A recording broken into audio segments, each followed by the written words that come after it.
At long last, here we are driving the Maruti Suzuki e-Vitara on Indian roads where it matters the most. Now the name might sound familiar. Suzuki uses Vitara for a number of its different SUVs after all, but I assure you the car it's attached to is not.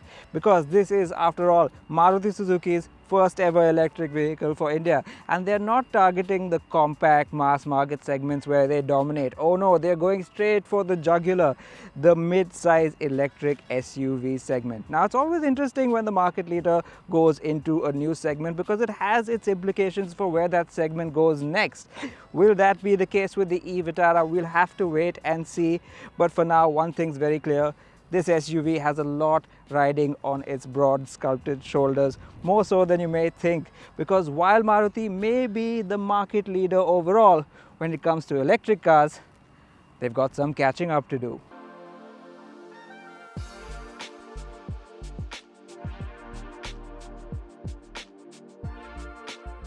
Now I hope you've liked, shared and subscribed, and before we go any further, I have to give you one massive disclaimer.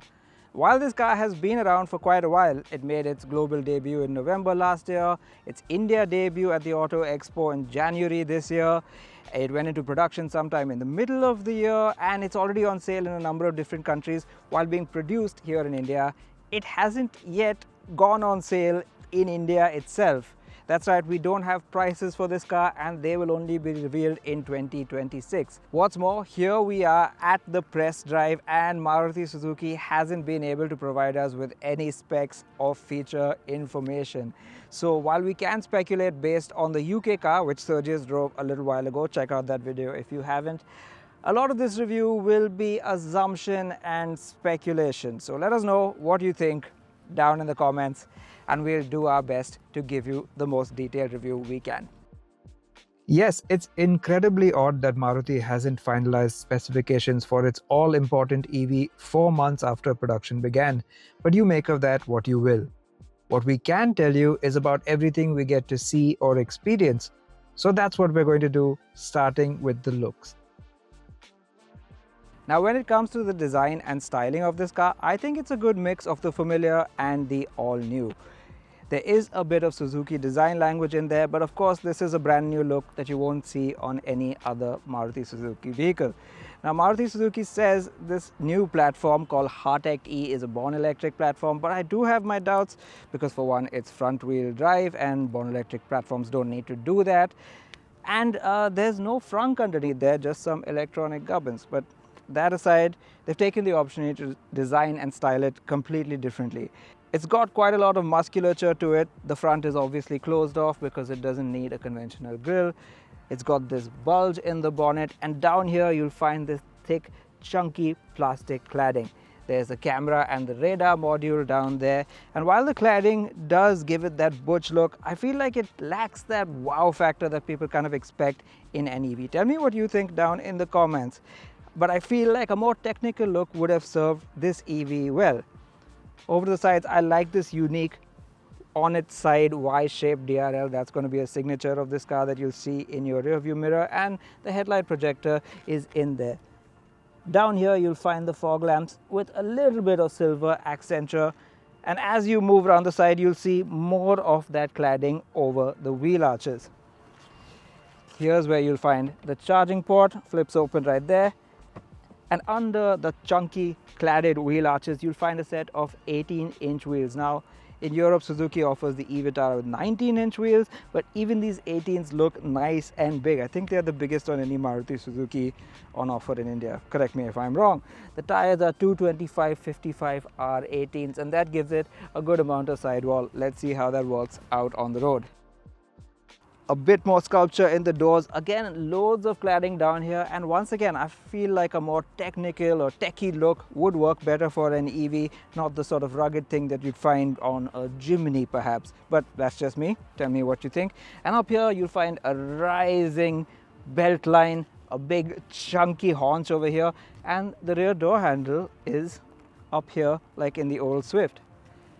The roof line starts to taper and there's just quite a small area for this really wide C-pillar, and we'll see the consequences of that when we step into the back seat. Over at the rear, those broad shoulders do give it a nice squat muscular stance, and seeing this from behind I think will impart a really nice SUV sense to whoever takes a look at this car. It's got a pretty upright tailgate. My favorite detail though is this sort of glass housing. It's very three-dimensional, extends the width of the car and sort of dips, indents inside under the tail lamps. The tail lamps themselves are these very slim LED elements just on the outside. They don't join in the center, but I think that's fine. It gives a premium look nonetheless. The rear windscreen is quite small and it's shrouded by this spoiler as well as these aero looking bits on the sides. But here too, like at the front, the cladding is extremely prominent. It takes up at least half the height of the car, and while I get that it's meant to look butch and rugged, it just looks a bit ordinary in what is supposed to be a techie EV. In fact, the tailgate switch is in the middle of the cladding. It's not up here where you think it might be. And when you open this up, you'll first notice that it's not powered, and you'll find that inside here there's not a lot of room. Again, Maruti Suzuki hasn't revealed the figures, but we believe that even with everything in place, the seat pushed all the way back and folded up, you only get about 306 to 310 liters. That's not a lot at all. That's less than what you get in a Baleno. And as you can see, this really high loading lip gives room for about 2 or 3 small trolleys. You can't fit a whole lot more than that, and in a mid-size SUV that seems like not enough. However, the good thing is underneath this floor you do get all your charging paraphernalia and a full-size spare tire.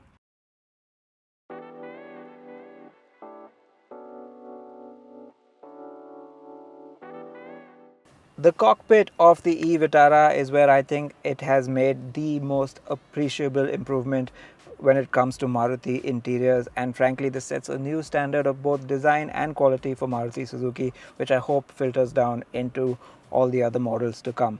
It starts with the design, which is this lovely horizontal layout dominated by this beautiful soft touch brown material. It really uplifts the cabin, and this is punctuated by these gunmetal grey AC vents that look unique and feel quite premium to use. There is of course this dual screen binnacle, which I'll get back to in a little bit, and this new squircle design for the steering wheel with 2 spokes, which I'll also get back to as well. Up here you'll find a floating center console with some storage and USB ports. Down below this houses the wireless charger, some cup holders, some physical controls, and a pretty healthy storage bay down here. As for these controls, you get regen, snow mode, drive modes, and your electronic parking brake, and a very unique drive selector. Now you have to push it down, twist it right or left to go into reverse or drive, and press park over there. It sounds a bit complicated, but actually it's very intuitive to use on the go, and I've gotten used to it in no time. What I also like about this steering wheel is that it offers both rake and reach adjust, so finding a comfy position should be pretty easy, although this squircle design does take a little getting used to. Some bits do return from older Marutis. This I particularly like. It is a nice physical set of AC controls with a lovely rotary knob. That's how it should be done. These stalks return, but one thing that doesn't return are the window switches. They're brand new, they feel much more premium, and a huge improvement over the old 2005 Swift controls. One design detail that I really like is this little console up here. It doesn't house too many functions, just the microphones, an SOS button, and some lamps. But the way it's designed and executed is just superb. It's very European looking and feeling. It's very high quality, and it gives the cabin a little bit more of an upmarket look. That unfortunately can't be said about the roof lining, which still uses this very basic and cheap feeling textured fabric. That unfortunately also extends onto the shade for the sunroof, which is a large but single piece unit that doesn't open. As for the seats, I think they're really comfortable. They're a good mix of support and cushioning. The driver's seat is powered, the passenger seat is not. But the thing about the driving position is that because the floor is so high, you do find yourself adjusting the seat a lot to find enough leg room between you and the pedals. It's just a slightly small footwell, again because you're sat quite knees up. So to get that ideal driving position takes a little bit of time. But now, on to these screens. Yes, those with OCD might find it a little bit annoying that it's not lined up perfectly. The AC vents are off to the side, the screen is lined up with the center console here, and most of all, the screen is set higher while the instrument panel is set a little bit lower with a lot of unused bezel area around it. While that can be a little bit annoying at first glance, in practice, it works quite well because the screen is at the right height in your line of sight and it doesn't impede your vision too much. Whereas these lower set dials fall perfectly into this gap in the steering wheel so you can see them exactly where you need them to be. The screen appears to be around 10 inches. I can't tell you exactly how much that is because Maruti hasn't given us the spec, but it is a good size and it uses a new interface that seems to be different from even the Victoris, which is the other new Maruti that was launched this year. Things are where you expect them to be. There's a good amount of information on display, and all in all, I think it works quite well. As for features, again, Maruti hasn't given us specifics, but we can take a look and see some of them on offer. I mean, there is wireless Apple CarPlay and Android Auto, there's single zone auto climate control, there's level 2 ADAS, digital screens, of course. And initially we thought there were no ventilated seats, but it turns out there are. It's just that the controls are buried inside the AC menu of the touchscreen with no shortcut buttons on the outside. All in all, it appears to be decently well equipped, but rivals nowadays simply offer more. Once again, it's unfortunate we don't have the complete feature list to give you, and this lack of information continues when it comes to the powertrain. So let's just go out onto the road and experience it, shall we?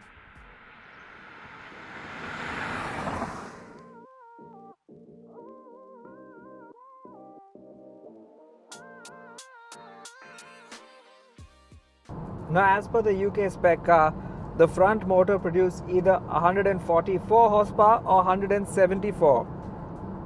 I'm going to take the liberty of assuming this is the more powerful one because I also assume this has the larger battery. And out here on the highway, cruising at 3-digit speeds, it feels powerful enough, but it doesn't quite feel like 174 horsepower. True to Maruti's brand positioning of efficiency and ease of use, this feels quite conservatively tuned. Now that's not necessarily a bad thing because I think we're over that phase of EVs all having to have breakneck acceleration. You can tell that this does have a good reserve of power. It just doesn't leap forward like some other EVs do.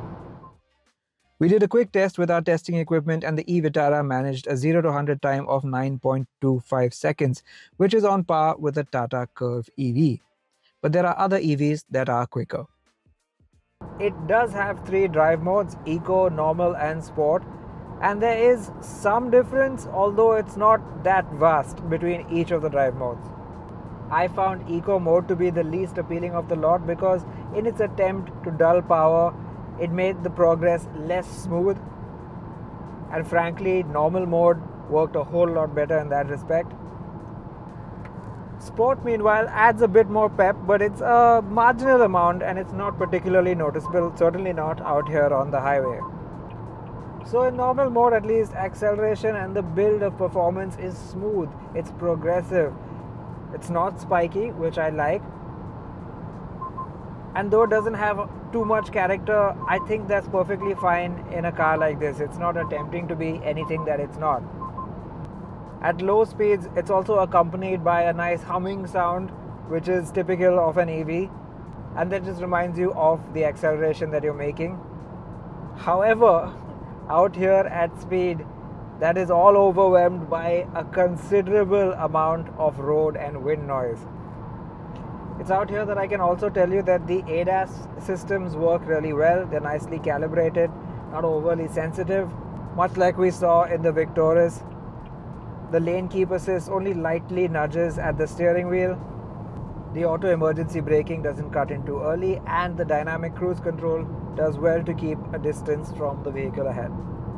It's out here that I can also point out that road holding is decent at high double-digit speeds. But once you cross the 100 kph mark, which you might do on a wide expressway like this, it does get quite floaty and bouncy. And that, combined with the light steering, means you have to have your wits about you on a long highway journey. Now, it's not been all wide, high-speed highways. We have driven this car around town and on smaller roads as well. And I have to say, it acquits itself better in that situation than it does out here. For one, you can better appreciate the smoothness of the power delivery at lower speeds. And the steering, which feels maybe just a little too light out here on the highway, feels right at home in traffic where it aids maneuverability like it should. This is an EV after all. Remember, its primary use case is around town and not long distances. It's at lower speeds also that the ride quality and road noise doesn't feel like as much of an issue as it does over here. Yes, you can feel that underlying firmness that this car has been set up with. You also have to remember that, again, based on the UK car, this should weigh somewhere around 1.8 tons. And while there are other EVs that are heavier than it, that still makes this the most heavy Maruti Suzuki car by far. And working with that extra weight, you can tell the suspension is doing a much harder job than it has to in the lighter Maruti vehicles. And while by no means a handling test, we did find a couple of stray corners just off the highway, and we drove this around them, and yeah, as you might imagine, the steering felt slow, it felt loose, as did the body, which moved around quite a bit. So yeah, not exactly going to set your pants on fire in terms of handling, but then it handles like a Maruti, and that is to say, safe. What about range? Well, again, we could by no means do a proper range test on this very rushed day that involved all different sorts of driving and shooting. That's never an accurate representation of real world range. And while out here on the highway, it's showing an efficiency of 4.8 kilometers per kilowatt hour, which is not amazing. When we were driving around town, it was actually displaying 7 to 7.5 kilometers per kilowatt hour. Presuming we have the high capacity battery here, that should be 61 kilowatt hours. That is rated on the MIDC ARAI cycle at 543 kilometers of range. In a petrol car, an ARAI fuel efficiency figure will not be accurate, but it will at least give you an accurate indication of where the real world figure would lie, and you could easily compare them car to car. With EVs though, we've noticed that it varies drastically. Some EVs get very close to that ARAI figure and some don't. But with this car's high efficiency, especially around town, I get the feeling that it just might out in the real world. But stay subscribed and stay tuned, because when we get this car on home turf, we're going to do our full Autocar India range test. Before we finish, we have to visit the rear seat, because an EV this may be, but it's also a mid-size SUV, and chauffeur-driven comfort is always a consideration in India. While the most pleasant surprise of the Maruti Suzuki e-Vitara was up at the front, the same unfortunately can't be said of the back seat. As I mentioned before, the glass roof only goes as far as there, so it doesn't come all the way back here, and that of course limits the amount of light that comes into the cabin. Also not helping that sensation are these windows. Although they're quite long, they're not very tall, so the aperture remains quite small and lets a limited amount of light in. If you had to have a sunshade over here, it would be quite a long sunshade, which is why I suppose there isn't one at all, which is another miss. You do get these slightly old-fashioned looking reading lamps here, but I suppose they get the job done. And down there you'll find a pair of AC vents and USB ports. And now let's talk about seat comfort. I gotta start by saying the cushioning is really rather good, like it is in the front. The seats feel generously bolstered and softly cushioned, so you can really sink into them, especially the backrest, and that gives you a really comfy feeling. Apart from that, however, the news is not amazing. First of all, the floor is very, very high. As you can see, even with my feet tucked as far as they'll go, if your driver puts the seat quite low down, there's no place for your feet underneath there, and you can't help but sit in a knees up seating position. Even if you were to squeeze yourself down, the seat squab isn't particularly long, and so thigh support does suffer on that front. As for the seat back, yes, it does have a recline function, but this is as far as it goes, which you'll agree is not too far. It's pretty upright. I find this okay, but don't be fooled, it won't go any further than that. And finally, though this car gets 3 full-sized headrests, which is a good thing, and 3 3-point seat belts, I bet you're wondering where the armrest and the cup holders are. Well, they're actually inside this center seat, which flips down over here. Well, that does sound quite cool, and yeah, you do get the cup holders right there. What that means is that you're kind of exposed to whatever's in the boot, which is fine in normal circumstances, but if you have loose stuff lying around, I wouldn't be surprised if something comes flying through under hard braking. Unfortunately, also where we noticed a slightly busy ride up front, it's even more pronounced sitting back here. You're also somehow more exposed to the road and wind noise. Maybe it's this echo chamber that's opened up here when you flip down this armrest. But yeah, you can hear a whole lot more of what's going on from under the wheels right through this wheel arch just behind you. It's an unfortunate thing that really dampens the chauffeur-driven experience in this car, because that is something that has to be considered in a market like ours, in a segment like this. With limited time and even less information, this review feels a bit incomplete, and frankly, it doesn't show a lot of confidence from a car maker in its product. We'll just have to wait until the e-Vitara is launched, the full brochure is out, and we can drive it in a more familiar setting to give you a complete picture. So make sure you're subscribed and tune back in for that. From our short drive, it appears the e-Vitara has gotten its fundamentals right. It's smooth with a good amount of power, it's easy to maneuver, quality is high, it's decently equipped, and has a unique design appeal both inside and out. Most of all though, it seems to have Maruti's ultimate calling card of superb efficiency, though a full range test will have to confirm that. It does, however, come with some big shortcomings like a busy ride, considerable road noise, and most of all, limited boot and rear seat space. Will Maruti come through with a knockout price that's aggressive enough to overlook these?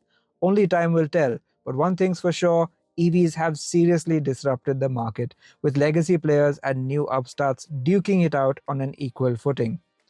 So far, the e-Vitara has got its basics right, but it certainly has its work cut out for it.